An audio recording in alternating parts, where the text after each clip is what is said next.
ముఖ్యమంత్రి చంద్రబాబు నాయుడు గారు ఇవాళ ఆంధ్రప్రదేశ్ ఆర్థిక పరిస్థితి మీద ఒక శ్వేతపత్రాన్ని రిలీజ్ చేశారు. శ్వేతపత్రం, వైట్ పేపర్. వైట్ పేపర్ అంటే ఏంటి?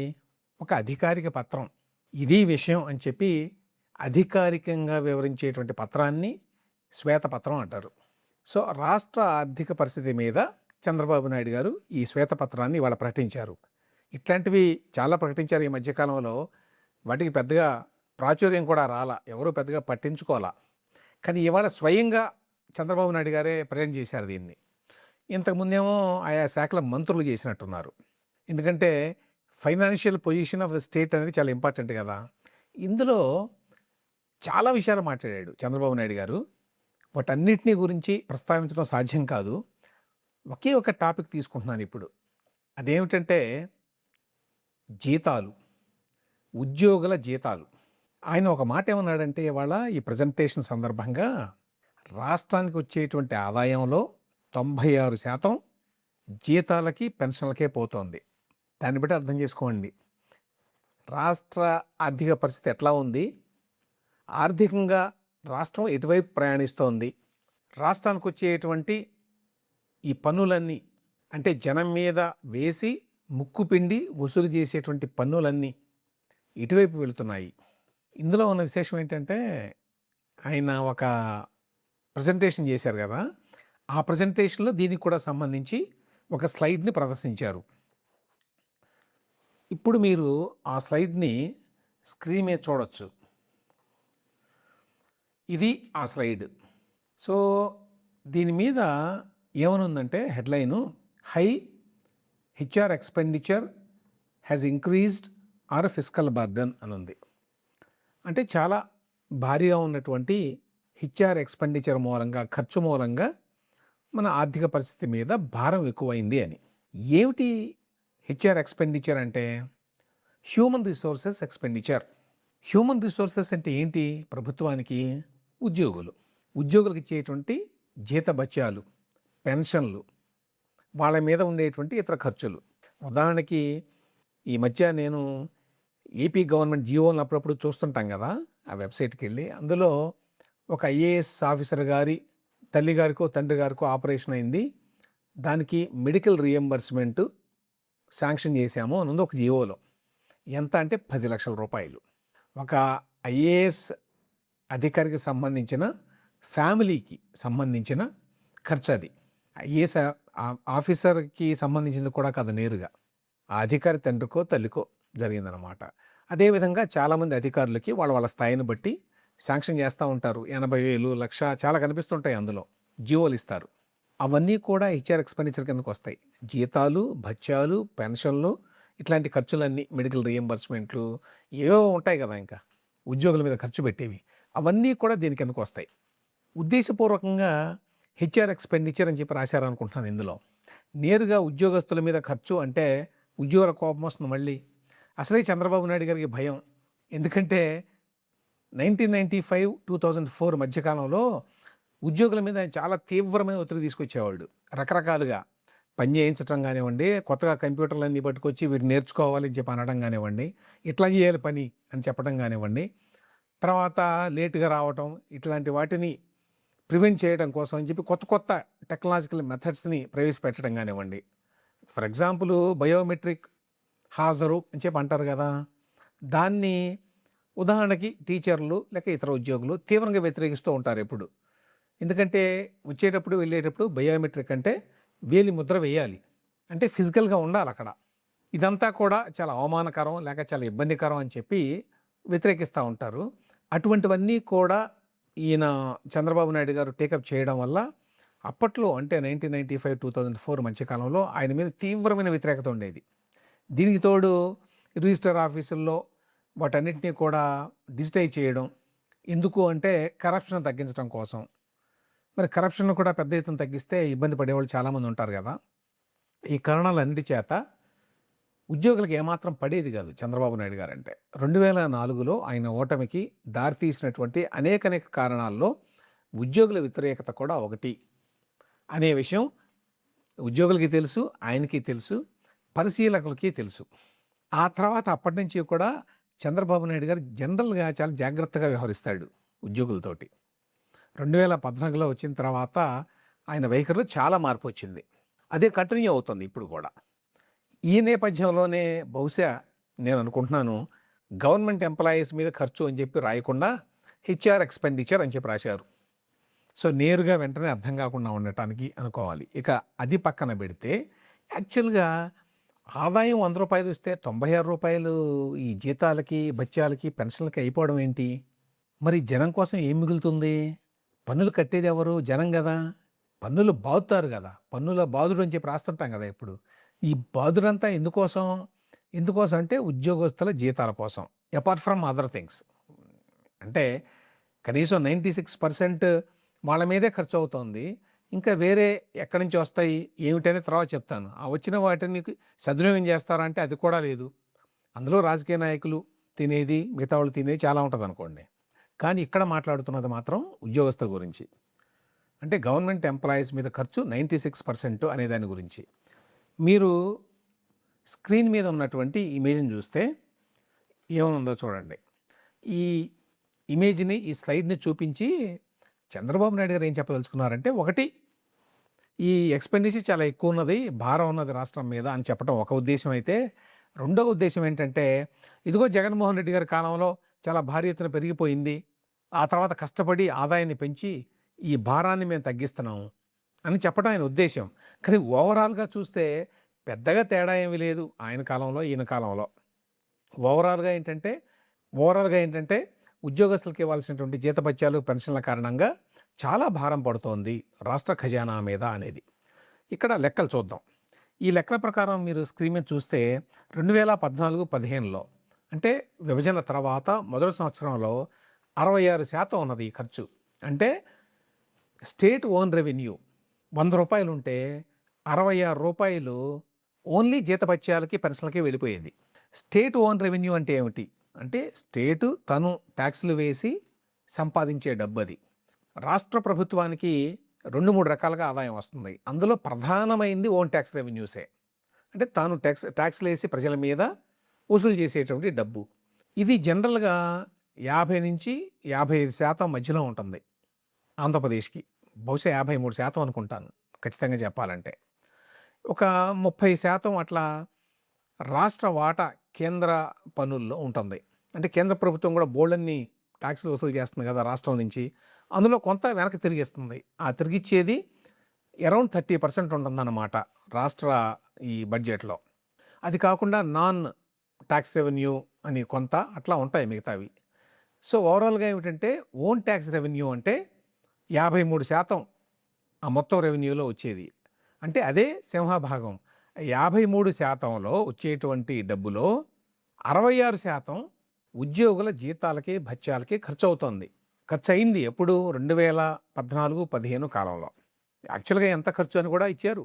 25,094 రూపాయలు సంవత్సరం మొత్తం మీద అయ్యే ఖర్చు అన్నమాట ఉద్యోగుల మీద. అది 2015-16లో 91%కి పెరిగింది ఒక్కసారే. 66% నుంచి 91%. అంటే రూ. 100 ఆదాయం వస్తుంటే జనం మీద పన్నులు వేసి రూ. 100 లాక్కుంటే, పీక్కుంటే వాళ్ళ దగ్గర నుంచి, అందులో రూ. 91 మళ్ళీ ఉద్యోగుల జీతభత్యాల మీద ఖర్చు పెట్టాల్సి వస్తుంది. ఎందుకు ఇంత పెరిగింది ఒకసారి అంటే అందరికి గుర్తుండే ఉంటుంది. ఈ 2014-15లో కొత్త రాష్ట్రం ఏర్పడిన తర్వాత చంద్రబాబు నాయుడు గారు భారీ ఎత్తున డిఏ ఇచ్చారు ఉద్యోగులకి. 42% అనుకుంటాను. అంత భారీగా ఇచ్చేసరికి ఒక్కసారిగా భారం పెరిగిందనమాట ఖజానా మీద. సో 66% నుంచి 91%కి పెరిగింది. రూపాయల్లో చెప్పాలంటే అంతకుముందు 25,094 రూపాయలు ఉంటే 2015-16 నాటికి 40,619 రూపాయలు అయింది అది. ఇక ఆ తర్వాత 91%, తర్వాత 93%, ఆ తర్వాత 98%, 2018-19 నాటికి 86%కి వచ్చింది. చంద్రబాబు నాయుడు గారు చెప్పేది ఏంటంటే 98% నుంచి 86%కి ఎందుకు తగ్గింది అంటే, మేము ఆదాయాన్ని పెంచాము కాబట్టి జీతాలేమీ తగ్గవు. గుర్తుంచుకోండి, జీతాలు ఎప్పుడు కూడా పెరుగుతాయి ఉద్యోగులకి, తగ్గటం అనేది ఉండదు కదా. సో ఆదాయాన్ని పెంచుకుంటేనే వీళ్ళ మీద పడేటువంటి భారం యొక్క శాతం ఎంతో కొంత తగ్గే అవకాశం ఉంటుందన్నమాట. సో ఆ రకంగా 86%కి వచ్చింది 2018-19 నాటికి. సో 2019 నుంచి జగన్మోహన్ రెడ్డి గారి ప్రభుత్వం వచ్చింది. చంద్రబాబు నాయుడు గారు చేసే విమర్శ ఏమిటంటే ఇవాళ ఈయన వచ్చిన తర్వాత ఆదాయం పెరగలేదు, దానివల్ల ఉద్యోగుల జీతాలకి, భత్యాలకి, పెన్షన్లకే మనకు వచ్చిన ఆదాయం కంటే ఎక్కువ ఖర్చు అయింది. 100 రూపాయలు వస్తుంది ఆదాయం. అంతకుముందు మొదట 66% ఉండేది, 66 రూపాయలు ఉండేది. నేను కష్టపడి ఆదాయాన్ని పెంచితే దానివల్ల 86% అయింది అని చెప్పారు చంద్రబాబు నాయుడు గారు. అంటే 100 రూపాయల్లో 86 రూపాయలు జీతభత్యాలకు అవుతోంది. అప్పుడు జగన్మోహన్ రెడ్డి గారు వచ్చిన తర్వాత 116 రూపాయలు అవుతోంది కదా, అయింది 2019-20 సంవత్సరంలో.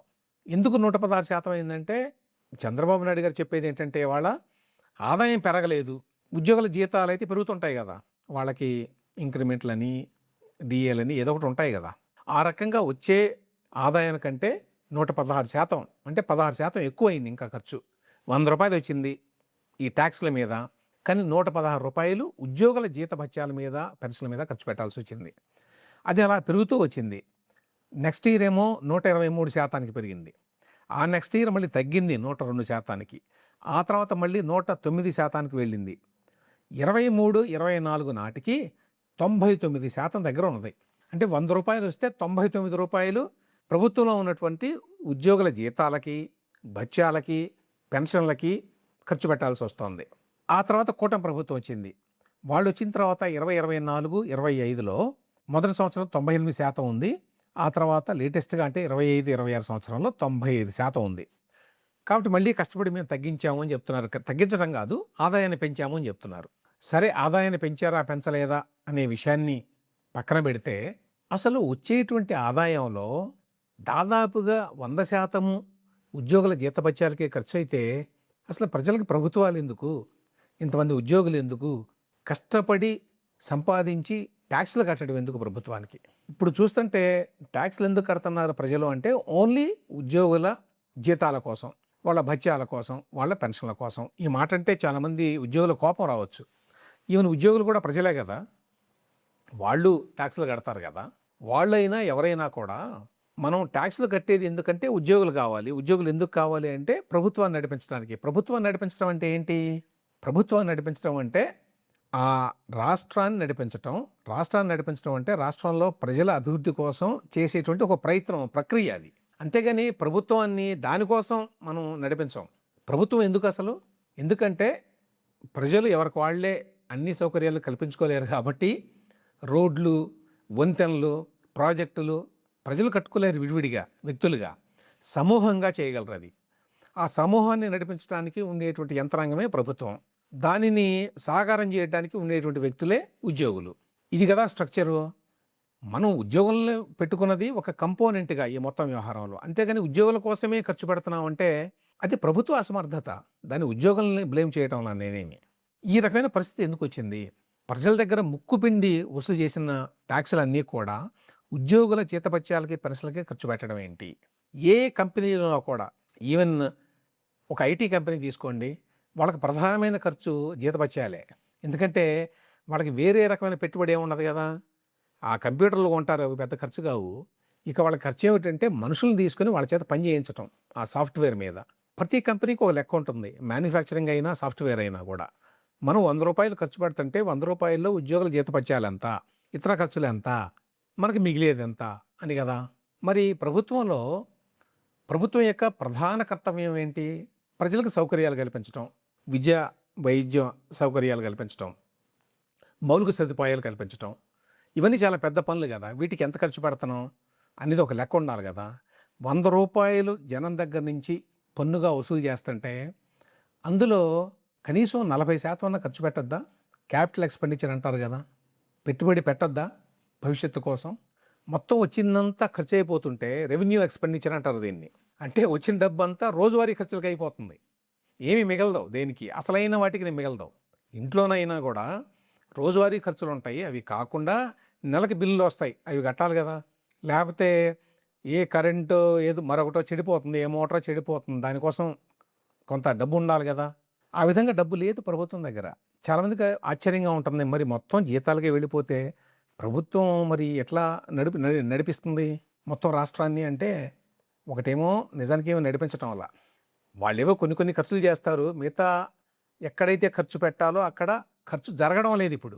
ఈ కారణం చేతనే ఇప్పుడు ఈ 100% వచ్చేటువంటి రాష్ట్ర ఆదాయం అంతా జీతభత్యాలుగా పోతే మరి మిగతా వాటికి ఏంటి అంటే, నేను ఇంతకుముందు చెప్పాను కదా! ఇంకో 47% వేరే మార్గాల నుంచి వస్తుంది ఆదాయం. కొంతేమో కేంద్ర పన్నుల వాటా, మరి కొంతేమో స్టేట్ నాన్ టాక్స్ రెవెన్యూ అంటారు. దాని ద్వారా వస్తుంది. ఇవన్నీ కూడా సరిపోవట్లా. అందుకనే ప్రభుత్వాలు ఇంత పెద్ద ఎత్తున అప్పులు చేస్తున్నాయి గుర్తుంచుకోండి. జగన్మోహన్ రెడ్డి గారి ప్రభుత్వం గానీ, అది కూడా రాశారు. 9,75,000 కోట్ల రూపాయలు జగన్మోహన్ రెడ్డి గారు అప్పు చేశాడని చెప్పి రాశారు వీళ్ళు. ఈ ప్రభుత్వం కూడా అదే స్థాయిలో అప్పు చేస్తోంది. చెయ్యక తప్పదనమాట ఎవరికైనా. ఎందుకంటే వచ్చే డబ్బంతా ఈ రోజువారీ ఖర్చులకు అయిపోతుంది కదా! ఉద్యోగుల జీతాలకి, పెన్షన్లకి కొంత, ఏది ఓన్ ట్యాక్స్ రెవెన్యూ అంతా, కేంద్రం నుంచి వచ్చేది మరి వేరే చోట్ల నుంచి వచ్చేది మరి కొంత ఉంది కదా! అదేమో వేరే వాటికి అయిపోతుంది, వేరే ఖర్చులకి. అందువలన వాళ్ళ పరిస్థితి ఏమిటంటే అసలు ఏమీ కట్టరు. ఒకవేళ క్యాపిటల్ ఎక్స్‌పెండిచర్ చేసి ఏదైనా కట్టారనుకోండి, ఒక స్కూల్‌నో, ఒక ఆసుపత్రినో, ఒక వంతెననో, మరొక దాన్నో, దానికి మెయింటెనెన్స్ ఉండదు. మెయింటెనెన్స్, ఆపరేషన్స్ అండ్ మెయింటెనెన్స్ అంటారు కదా! అవి అసలు ఉండవు. ఒకసారి కడతారు, వదిలేస్తారు. ఎందుకంటే డబ్బులు లేవు. దాంతో ఇవాళ ఎంత దారుణం అంటే, ఒక ప్రభుత్వ స్కూల్ ఉంటుందండి. ఆ స్కూల్‌లో టీచర్లు ఉంటారు. అందరికీ జీతాలు ఇస్తారు బ్రహ్మాండంగా. ప్రైవేట్ స్కూళ్ళలో పనిచేసే వాళ్ళకంటే భారీ ఎత్తున జీతాలు ఉంటాయి, అందరికీ తెలుసది. కానీ ఆ స్కూల్‌లో బాత్రూమ్‌లు ఉండవు. ఆ స్కూల్‌లో రోజువారీ ఊడ్చేవాళ్ళు ఎవరు ఉండరు. బాత్రూమ్‌లు కడిగేవాళ్ళు ఉండరు. అందులో లాబొరేటరీ ఉంటే అందులో కావాల్సిన పదార్థాలు ఏవో ఉంటాయి కదా! ఇంగ్రీడియెంట్స్ అయన్నీ నడిపించడానికి, చూపించడానికి పిల్లలకి అవేమీ రావు. డ్రిల్ మాస్టర్ ఉంటారు, ఆయనకి జీతం ఉంటుంది. కానీ పిల్లల చేత ఆడించడానికి అవసరమైనటువంటి ఆట వస్తువులేమీ ఉండవు. ఇది స్కూల్స్‌కే కాదు, అన్నిటికీ వర్తిస్తుంది. అది ఆసుపత్రి అయితే అక్కడ ఏ రకమైన వసతులు ఉండవు. అందరికి జీతాలు మాత్రం వస్తాయి నెల నెల. ఈ కారణం చేతనే. ఎందుకంటే జీతాల వరకు గ్యారంటీడ్. మిగతావి చేయకపోయినా అడిగేవాళ్ళు లేరు ప్రభుత్వాన్ని. జీతాలు ఇవ్వకపోతే ఉద్యోగులు ఊరుకోరు కదా! అందువల్ల జీతాలు ఇస్తారు. ఇది దారుణమైన పరిస్థితి అన్నమాట. మరి దీని నుంచి ఎట్లా విముక్తి లభిస్తుంది భారతదేశానికి, భారతదేశంలో రాష్ట్రాలకి తెలీదు. దీని కారణం ఉద్యోగులు ఎక్కువగా ఉండటమా, ఉద్యోగులకు ఎక్కువ జీతాలు ఉండటమా అనే విషయాలు నాకు తెలీదు. కానీ అర్థమైన విషయం ఒకటే ఏంటంటే, ఇది ఉండకూడని స్థాయిలో ఉన్నది ఈ భారం. దానికి కారణం ఉద్యోగుల, ఈ అసమర్థ ప్రభుత్వాల తెలీదు. కానీ దీనిని సరిచేయాల్సిన అవసరం మాత్రం ఉంది.